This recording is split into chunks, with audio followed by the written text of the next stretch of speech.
ar trebui să trec la subiect, nu? Știți, nu prea m-am priceput foarte bine să vorbesc în public. De obicei, țin totul în mine. Unii numesc asta fire închisă sau cam așa ceva. Dar chiar așa sunt. Orientată mai mult spre interior. Sunt o fire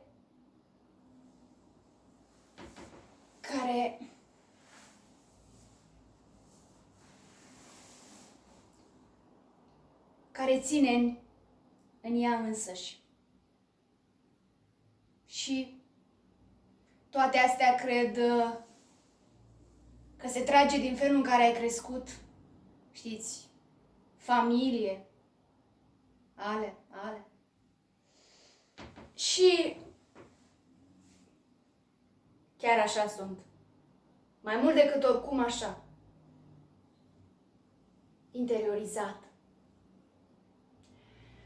Oricum, când ai o propunere, părerea mea când ai o propunere sau o întrebare cu privire la nu știu ce chestie, nu întotdeauna primești răspuns. O să pui întrebări peste întrebări, că nu întotdeauna primești și răspunsuri la ele. Foarte interesant cum își găsesc lucrurile făgașul lor, nu? Sau poate nu și-l găsesc. Poate chiar și-l caută. Drumurile își caută drumul lor. Consider că toate astea nu depind de noi. Nu? Chiar dacă uneori ne place să credem contrariu. Ca și cum de noi ar depinde toate deciziile care se iau cu privire la salvarea planetei și toate alea și... Dar... Dacă vreți să știți care e senzația mea, vă spun eu. Este aceea că șerpuim și noi pe aici, fără niciun reper. Și părerea mea e că deja ne este imposibil să mai îndreptăm ceva. Nouă ne este imposibil să mai îndreptăm ceva.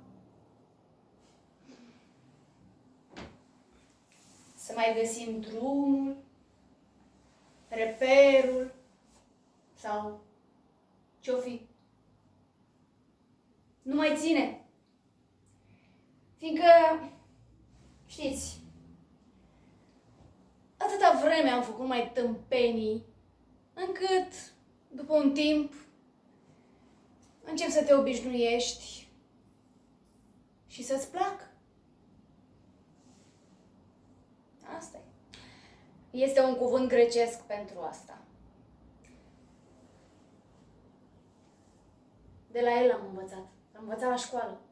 Bine, am auzit de la el că dacă l-aș fi învățat, aș fi putut să vi-l spun. Nu? Da? Da, nu mai știu cum îi spunea. Că era grecesc, știu sigur.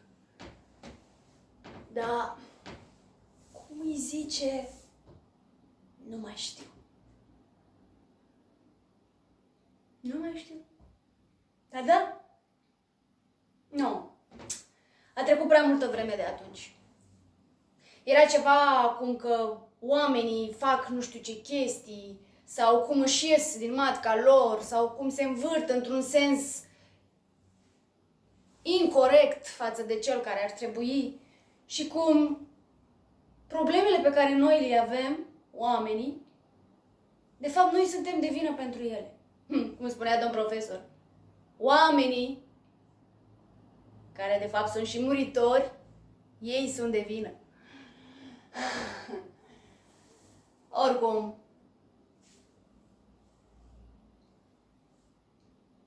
toată chestia asta, mă rog, chestie care nu am înțeles-o niciodată sau probabil că n-am auzit-o eu prea bine. Vechea mea problemă e că toate problemele pe care le avem din prisma faptului că suntem oameni, muritori, adică oameni, muritori, da. Că suntem ceea ce suntem este din prisma faptului că suntem muritori. Faptul că avem probleme și că suntem muritori, de asta suntem vinovați pentru problemele noastre. Că suntem oameni, muritori. Doar pentru că avem problemele pe care le avem și suntem muritori, suntem vinovați.